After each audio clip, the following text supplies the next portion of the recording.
ಎಲ್ಲರಿಗೂ ಶರಣ್ರಿ. ಇವತ್ತು ನಾವು ಎಣ್ಗಾಯಿ ಪಲ್ಯ ಮಾಡೋಣ, ಉತ್ತರ ಕರ್ನಾಟಕದ ಸ್ಪೆಷಲ್.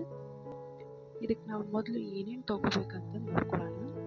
ಮೊದಲು ಕೊಬ್ಬರಿ ಹೆಚ್ಚಿಟ್ಕೊರಿ, ಈರುಳ್ಳಿ, ಮೆಣಸಿನ್ಕಾಯಿ, ಬೆಳ್ಳುಳ್ಳಿ, ಶುಂಠಿ, ಚಕ್ಕೆ, ಲವಂಗ, ಮೆಣಸು, ಜೀರಿಗೆ ಇವೆಲ್ಲನೂ ರೆಡಿ ಮಾಡಿ ಇಟ್ಕೋಬೇಕ್ರಿ. ಮತ್ತು ಸ್ವಲ್ಪ ಶೇಂಗಾ.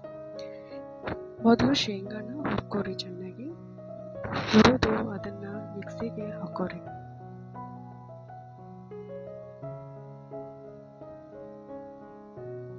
ಅದು ಪುಡಿ ಆಗಿದ್ದೆ ಸ್ವಲ್ಪ ಸೈಡಿಗೆ ತೆಗೆದಿಟ್ಕೊರಿ. ನೆಕ್ಸ್ಟು ಕೊಬ್ಬರಿನೂ ಹುರ್ಕೊರಿ.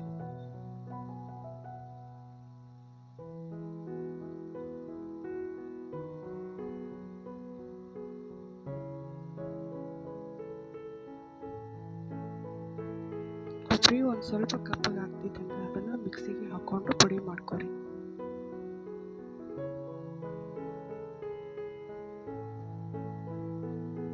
ಮತ್ತೀಗ ಪ್ಯಾನಿಗೆ ಈರುಳ್ಳಿ ಹಾಕ್ಕೊಂಡು ಫ್ರೈ ಮಾಡ್ಕೊರಿ.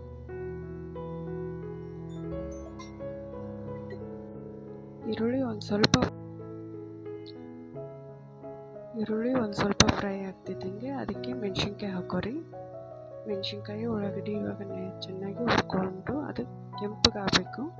ಮತ್ತು ಬೆಳ್ಳುಳ್ಳಿ, ಶುಂಠಿ, ಅದಕ್ಕೆ ಈಗ ಮಸಾಲೆ ಏನು ಇಟ್ಕೊಂಡಿದ್ದೀವಿ ಅದನ್ನು ಸೇರಿಸಿ ಎಲ್ಲನೂ ಒಟ್ಟಿಗೆ ಹುರ್ಕೊಳ್ಳೋಣ.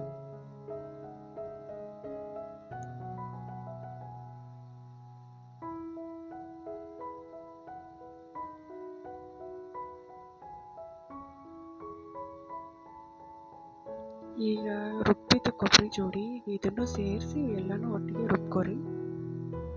ಸ್ವಲ್ಪ ನೀರು ಹಾಕಿ ರುಬ್ಕೊರಿ, ನೈಸ್ ಆಗಬೇಕು. ಮತ್ತೊಂದು ಸ್ವಲ್ಪ ಹುಣಸೆಹಣ್ಣ ನೆನೆಗೆ ಹಾಕೋರಿ.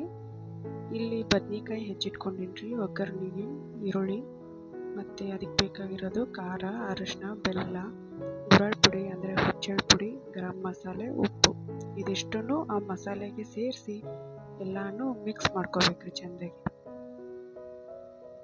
ಒಂದು ಸೈಡಿಗೆ ಉಳ್ಳಾಗಡ್ಡಿ ಹಾಕಿ ಎಣ್ಣೆಗೆ ಫ್ರೈ ಮಾಡ್ಕೊರಿ. ಉಳ್ಳಾಗಡ್ಡಿ ಫ್ರೈ ಆಗೋ ಅಷ್ಟೊತ್ತರಾಗೆ ನಾವು ಬದ್ನಿಕಾಯಿಗೆ ಫಿಲ್ ಮಾಡ್ಕೊಳ್ಳೋಣ.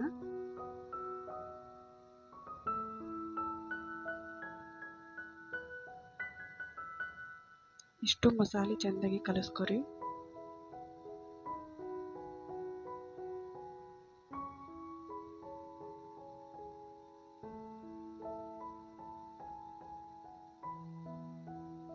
ಈಗ ಬದ್ನಿಕಾಯಿ ಕ್ರಾಸ್ ಆಗಿ ಕಟ್ ಮಾಡ್ಕೋಬೇಕು. ಕಟ್ ಮಾಡಿಕೊಂಡು ಅದರೊಳಗೆ ಮಸಾಲೆನೆಲ್ಲ ಫಿಲ್ ಮಾಡ್ಕೋಬೇಕು.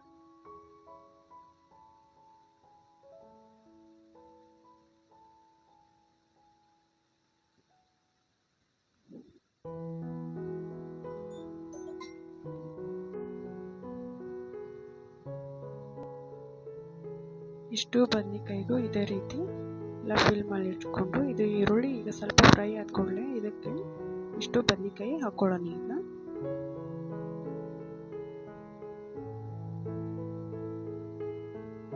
ಬದ್ನಿಕಾಯಿ ಮುಕ್ಕಾಲು ಭಾಗ ಅಷ್ಟೇ ಬೇಯಬೇಕ್ರಿ, ಪೂರ್ತಿ ಕಿಚಡಿ ಆಗೋಂಗೆ ಬೇಯಿಸಬಾರ್ದು, ಟೇಸ್ಟ್ ಚಲೋ ಆಗೋಂಗಿಲ್ಲ ಅದು.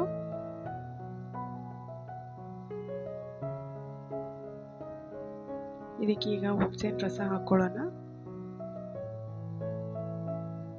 ನಮಗೆ ಸ್ವಲ್ಪ ಗ್ರೇವಿ ಜಾಸ್ತಿ ಬೇಕಾಗಿತ್ತು, ಹಾಗಾಗಿ ನಾ ಕೊಬ್ಬರಿ ಮಸಾಲೆ ಸ್ವಲ್ಪ ಜಾಸ್ತಿ ಹಾಕ್ಕೊಂಡಿನಿ. ಈಗ ರುಬ್ಬಿಟ್ಕೊಂಡಿರೋಂಥ ಅಷ್ಟು ಮಸಾಲೆನೂ ಇದ್ರಾಗ ಹಾಕ್ಕೊಂಡು ಚೆನ್ನಾಗಿ ಬೇಯಬೇಕ್ರಿ. ಈಗ ಅದು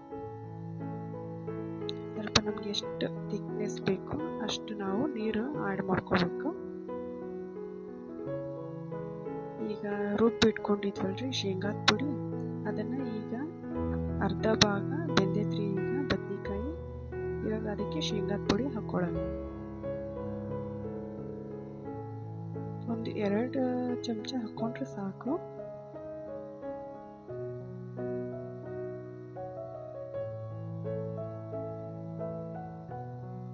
ಇದಕ್ಕೀಗ ಕೊತ್ತಂಬರಿ ಸೇರಿಸೋಣ, ಗಾರ್ನಿಶಿಂಗ್. ಇದು ಫೈನಲ್ ಟಚಪ್. ಇದಾಗಿದ್ದೆ. ಇವಾಗ ರೊಟ್ಟಿ, ಎಣ್ಗಾಯಿ ಪಲ್ಯ, ಕಾಳು ಪಲ್ಯ ಎಲ್ಲ ರೆಡಿ ಆಗೈತ್ರಿ. ಟೇಸ್ಟ್ ಮಾಡ್ಬೋದು. ಆಮೇಲೆ ಮುಕ್ಕಾಲು ಭಾಗ ಅಷ್ಟೇ ಬೇಯಿಸ್ಬೇಕ್ರಿ ಬದ್ನಿಕಾಯಿ, ಇಲ್ಲಾಂದರೆ ಟೇಸ್ಟ್ ಇರಂಗಿಲ್ಲ. ಧನ್ಯವಾದ.